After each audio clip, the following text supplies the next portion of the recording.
Bismillahirrahmanirrahim. Assalamualaikum warahmatullahi wabarakatuh.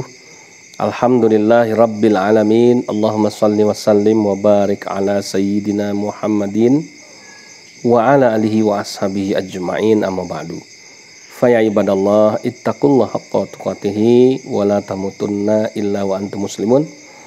Rabbi syrah li sadri wa yassir li amri wahlul 'uqdatam min lisani yafqahu qawli. Ikhwah fillah yang dimuliakan oleh Allah Subhanahu wa taala. Alhamdulillah, kita panjatkan puja dan puji syukur kehadirat Allah Subhanahu wa taala yang telah melimpahkan iman Islam pada kita, sehingga pada kesempatan hari ini kita masih bisa bernafas dengan menyebut nama Allah dan melakukan aktivitas dengan melafadzkan basmalah. Salawat dan salam semoga terlimpah dan tercurah kepada uswah hasanah junjungan kita tercinta, suri teladan kita, Nabi kita Muhammad SAW, yang dengan lisan kita ini kita bersaksi dengan memanjatkan sholawat dan salam kemuliaan bagi beliau, yang kita berharap kelak di yaumul qiyamah kita semua akan mendapatkan syafaatnya. Amin, Allahumma amin. Baik, sebelum kita mulai, kita awali dulu dengan membaca basmalah. Bismillahirrahmanirrahim. Ikhwah fillah, dalam konten halaqah mu'alaf kali ini kita akan bertemu dengan seorang mu'alaf inspiratif, ya. Masih muda, ya, tapi perjuangannya untuk mendapatkan hidayah Allah luar biasa. Di sebelah kanan saya kita sapa Mbak Zahra. Assalamualaikum warahmatullahi wabarakatuh, Mbak Zahra. Waalaikumsalam warahmatullahi wabarakatuh. Gimana kabarnya, sehat? Alhamdulillah. Alhamdulillah. Jadi kalau lihat penampilannya udah nggak kelihatan mu'alafnya. Kenapa? Ya karena memang beginilah yang semestinya kalau udah jadi Islam, jadi mu'alaf itu udah hilang itu sisa-sisa kekafirannya. Jadi Mbak Zahra ini usianya masih muda, ikhwan. 19 tahun. Tanggal 16 Desember ya. Nah, 16 Desember besok genap 19 apa 20? Mau 20. 20 ya, 16 Desember besok genap 20 tahun. Nah, dan Zahra ini baru masuk Islam 9 bulan ya. Karena tepatnya tanggal berapa Zahra disampaikan? 15 Februari 2020 ini. 15 Februari tahun ini, sebelum pandemi Covid berarti ya. Nah, Covid itu waktu itu Maret, Februari. Nah, segenap 1 bulan, selang 1 bulan sebelumnya Zahra mengucapkan 2 kalimat syahadat ya, tapi di tempat asalnya ya, bukan di Pondok Al-Hadid. Karena beliau ini asli dari Bandar Lampung ya. Iya. Asli dari Bandar Lampung. Mungkin diperkenalkan bapak ibunya siapa namanya Zahra? Kalau Bapak Vincentius Denny Kurniadi dan kalau Ibu Josephina Nurbaiti Nanjaya. Nah, kalau nama kamu asli siapa nama Kristennya? Nama saya Maria Devina Kurniadi. Maria Devina Kurniadi. Masuk Islam jadi Fatima Az-Zahra. Fatima Az-Zahra. Dipanggilnya Zahra. Alhamdulillah, Masya Allah ya. Jadi nama Islamnya Fatima Az-Zahra. Luar biasa ya. Nama Katolik ya, Katolik dulu ya. Dari Katolik apa Kristen? Katolik ya. Berarti apa namanya, satu keluarga Katolik. Kemudian yang masuk Islam hanya Zahra sendiri? Iya. Oh, luar biasa ya. Papa mamanya enggak? Masih. Sampai sekarang? Iya. Sampai sekarang papa mamanya masih Katolik. Zahra masuk Islam sendiri. Saudara kandung ada berapa? Tidak punya. Saya anak tunggal. Anak tritunggal? Anak tunggal. Oh, anak tunggal, bukan anak tritunggal ya. Kalau anak tritunggal kan nambah jadi 4 ya. Jadi anak tunggal ya, anak tunggal. Kemudian masuk Islam. Bayangkan ya, anak kesayangan kan itu, anak satunya masuk Islam sendirian ya. Waktu itu usia 19 tahun itu kira-kira kalau pendidikan pas lagi apa itu? Pas kuliah ya, semester 3 awal. Semester 3 awal dia masuk Islam ya. Nah, dalam catatan kami, Zahra ini juga katanya cita-citanya dari kecil mau jadi biarawati, betul? Betul. Kan jadi kalau di Katolik yang laki-laki itu jadi biarawan, yang perempuan jadi biarawati gitu ya. Nah, nanti yang laki-laki jadi frater, pastor dan seterusnya. Kalau yang perempuan jadi suster atau jadi biarawati. Ini cita-citanya Zahra ini dari kecil ingin jadi biarawati. Kesampaian nggak? Tidak. Tapi udah pernah nyoba, ikhwan. Nah, ini istimewanya dia. Makanya kita kasih judul cita-citanya jadi biarawati, malah jadi santriwati. Nah, gitu ya. Jadi menarik ini ya. Jadi cita-citanya Zahra ini dari kecil mau jadi biarawati Katolik. Dan dia sudah membuktikannya. Karena begitu lulus SMK katanya ya. Iya. Begitu lulus, jadi SD, SMP, SMK Kristen semua tuh, sekolah Kristen ya. Kemudian begitu lulus SMK, kamu katanya ikut ujian masuk biarawati di Biara Putri Karmel Santa Imelda, Cianjur, Jawa Barat, betul ya? Betul sekali. Oh iya. Jadi selama berapa lama waktu itu? Waktu itu uji cobanya selama seminggu. Uji coba selama 1 minggu, ya. Hasilnya gimana ketika ikut tes masuk itu? Hasilnya waktu itu dapat penolakan secara halus dengan bahasa disuruh pematangan diri dahulu, kemudian dengan saran suruh melanjutkan studi kuliah. Oh jadi ditolak secara halus dengan alasan supaya mematangkan diri dulu. Iya. Berarti kamu masih mengkal gitu ya, makanya disuruh matengin, gitu ya. Terus disarankan suruh kuliah dulu gitu ya. Iya. Akhirnya kamu kuliah di mana kuliahnya? Di Universitas Teknokrat Indonesia. Universitas Teknokrat Indonesia Bandar Lampung. Jurusan apa? Sastra Inggris. Sastra Inggris. Oh gitu ya. Berarti pinter bahasa Inggris ya? Enggak juga. Enggak juga ya. Ya kapan-kapan kita tes ya Ikhwah ya. Baik. Ini yang menjadi pertanyaan. Anak tunggal, keluarga Katolik, cita-cita jadi biarawati, ya kan? Kemudian masuk Islam sendirian. Kamu nggak takut? Insya Allah. Insya Allah apa? Nggak takut. Oh, insya Allah nggak takut ya. Ke kamar mandi malam-malam aja takut. Masuk Islam sendirian loh. Nggak ada temen, nggak ada saudara. Ada saudara, kenal saudara yang Islam yang bantu dulu waktu itu? Ada family kamu yang bantu? Nggak ada. Karena family kamu semuanya Katolik semua? Ada juga sebagian yang Islam. Ada yang Islam tapi nggak berani bantu. Oh, nggak berani bantu, takut ya. Yang bantu justru dari teman-temannya Muslim ya, dari Mu'alaf Center Lampung ya. Iya. Oh, Masya Allah. Jadi ya, Zahra ini sahadatnya di Mu'alaf Center Lampung Ikhwah ya. Alhamdulillah. Terus oke, sekarang kita masuk ke bagian yang lebih seru lagi nih. Apa sih yang membuat kamu itu jadi tertarik masuk Islam itu apa? Poin-poinnya deh biar teman-teman yang nonton ini ya, subscriber LSK bisa tahu nih. Kok Zahra cita-cita dari jadi biarawati, udah ikut tes biarawati walaupun nggak lulus ya, tetap kita hargai ya Ikhwah, karena dia udah nyoba gitu ya. Nah kemudian masuk Islam, apa yang membuat kamu tertarik masuk Islam? Yang diawali dari kekecewaan saat ditolak menjadi calon biarawati. Oh jadi begitu kamu ditolak halus itu, walaupun penolakannya halus, kamu kecewa ya? Karena kamu cita-citanya memang dari kecil kepengen jadi biarawati. Oke, lanjut. Jadi pas kekecewaan itu timbul, rasanya tuh pengen nyembuhin dengan berdoa. Tapi pas itu sih nyembuhinnya tuh dengan kalimat berdoanya itu secara tiba-tiba berubah. Berubah gimana maksudnya? Biasanya nyebut Tuhannya itu dengan menyebut Yesus, tapi tiba-tiba pas itu menyebut Tuhan Yang Maha Esa, aku menerima jalanmu ini dengan ikhlas. Jadi kamu berdoa bahasanya Tuhan Yang Maha Esa, aku menerima jalanmu ini dengan ikhlas. Tuhan Yang Maha Esa. Kalau di Katolik Esa bukan? Tritunggal. Tritunggal. Nah, kalau Bunda Maria itu siapa? Ibunya Yesus. Nah, jadi kamu kalau Katolik berdoanya kan kepada Bunda Maria ya? Ke Yesus juga, ke Bunda Maria juga. Masih hafal nggak ada doa novena Bunda Maria gitu? Doa novenanya enggak, tapi doa Salam Marianya dikit. Coba. Ayo dicoba nggak apa-apa, biar tahu. Kalau kamu benar-benar Katolik, ntar kalau ada orang Katolik yang nonton, jangan-jangan Katolik KW-KW ini kan gitu. Coba, kan kamu nggak niat beneran, ini cuma contoh. Iya. Ya, ayo. Salam Maria penuh rahmat, Tuhan sertamu, terpujilah engkau di antara wanita, dan terpujilah buah tubuhmu Yesus. Santa Maria, doakanlah kami yang berdosa ini sekarang dan waktu kami mati. Gitu ya. Itu namanya Salam Maria. Maria. Kalau novena itu lain lagi berarti? Iya. Itu semacam kayak bentuk sholawat tapi ke mengagungkan Maria gitu lah. Oh, nggak hafal kamu itu? Mungkin dikit-dikit depannya. Lupa. Sudah dilupakan. Oh, sudah dilupakan.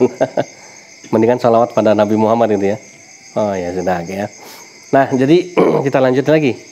Jadi kamu kecewa karena kamu ditolak secara halus, kemudian kamu berdoa spontan, berdoanya nyebut Tuhan Yang Maha Esa itu. Iya.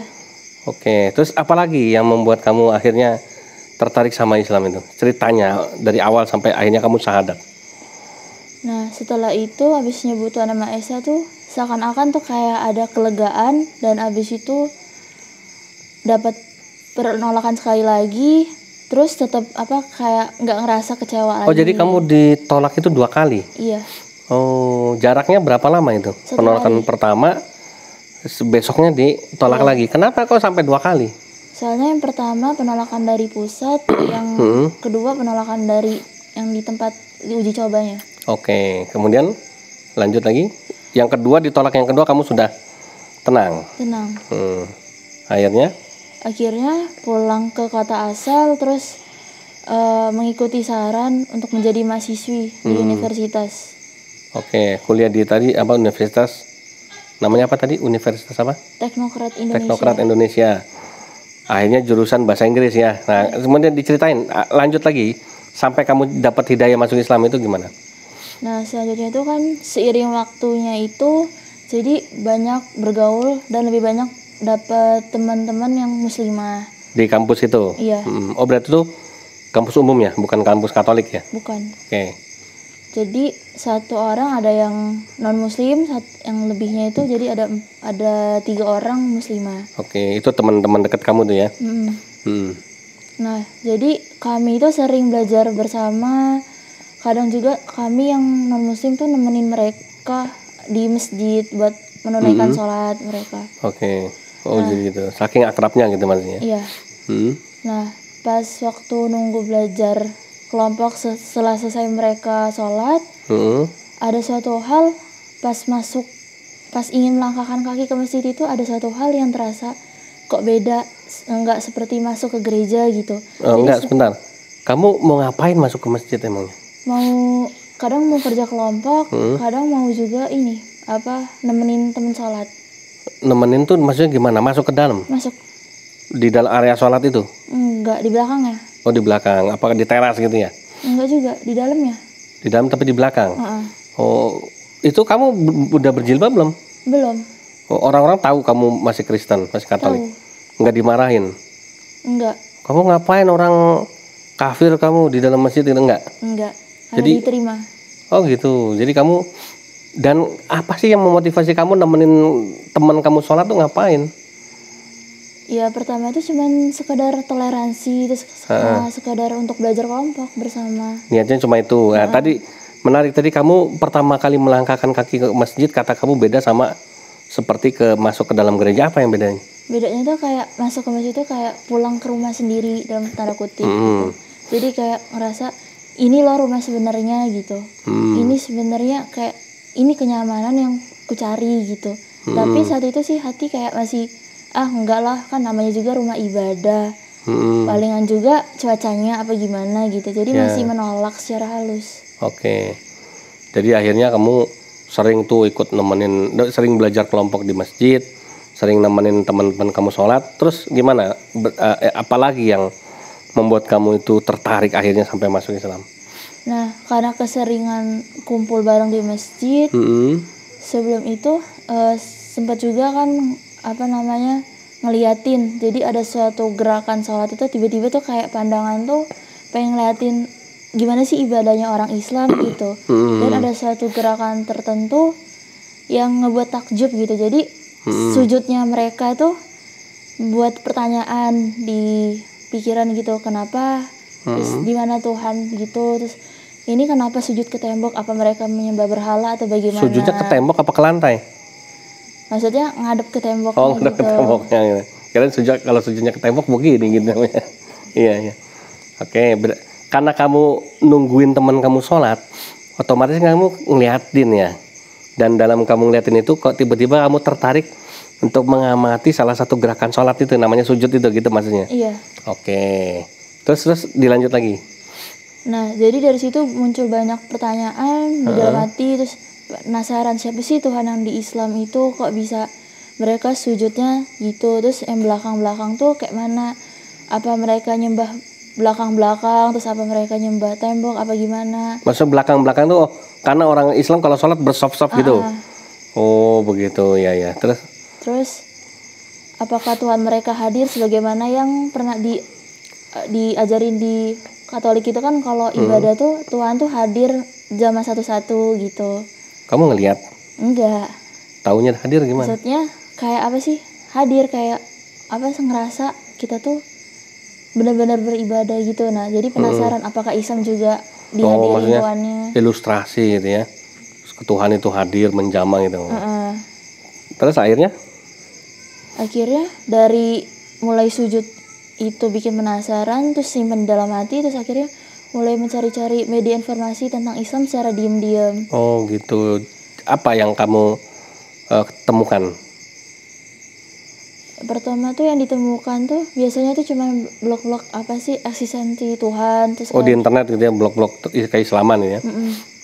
Terus peribadatan Islamnya tuh kayak mana, terus kenapa bisa sujud, terus ada apanya gitu, gerak-gerakannya. Oke, kamu cari tahu tuh ya pertanyaan kamu ya. Terus lanjut akhirnya gimana? Terus sekarang keseringan nyari media tentang Islam sampai ya kadang sampai malah terbengkalai tugas-tugas di kuliah gitu, jadi lebih ngutamain. Jadi kamu keasikan cari informasi tentang Islam gitu? Iya. Oke, iya. Apa yang membuat kamu terlalu asik mencari tahu tentang Islam? Ya penjelasannya mudah dipahami, terus kayak masuk akal, terus kayak ada kebenaran yang terselip yang belum pernah diketahui gitu. Itu yang bilang itu apa? Feeling kamu kah? Hati kamu kah? Atau dalam pikiran kamu? Logika sama hati sih biasanya. Oke, baik. Terus ini tambah penasaran nih, masuk Islamnya kapan jadinya?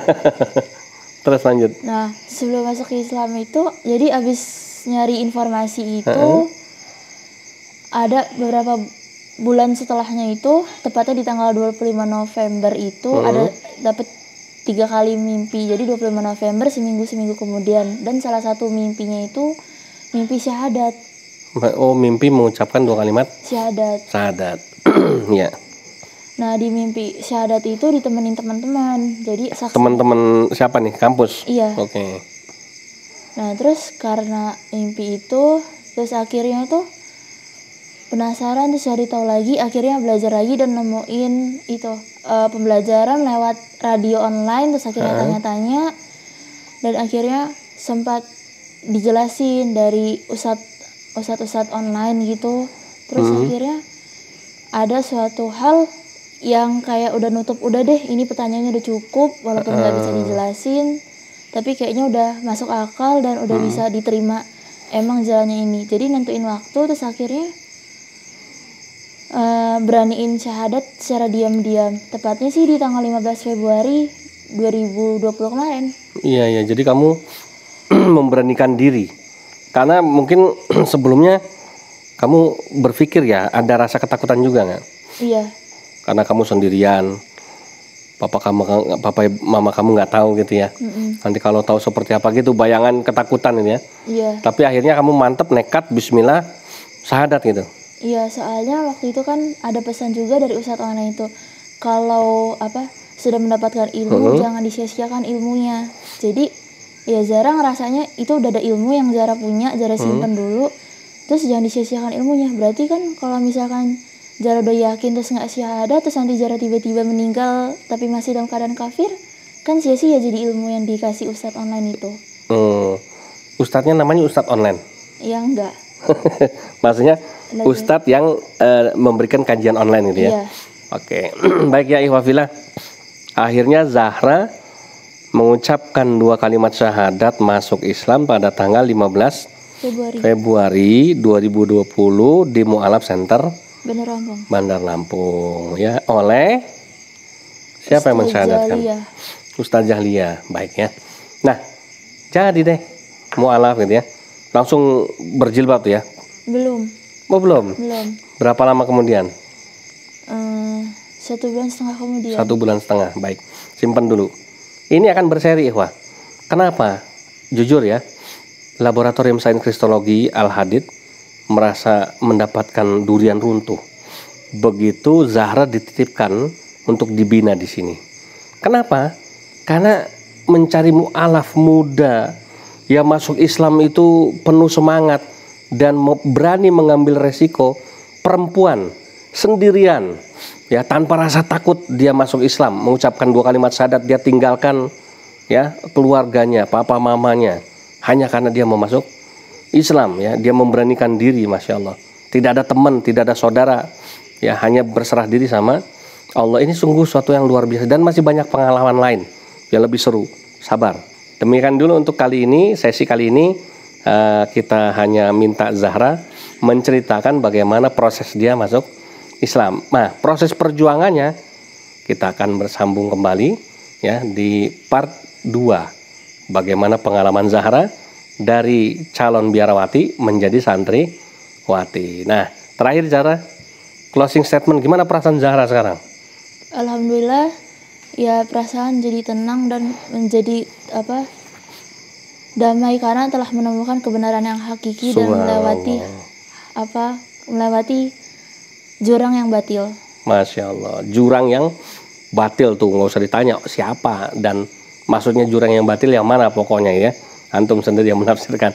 Ya, terima kasih Zahra ya, mudah-mudahan istiqomah selalu. Amin. Kita sambung lagi nanti di part berikutnya ya. Amin. Jazakillah khairan katsira, billahi taufiq wal hidayah. Subhanakallahumma bihamdika asyhadu an la ilaha illa anta astaghfiruka wa atubu ilaik. Wassalamualaikum warahmatullahi wabarakatuh.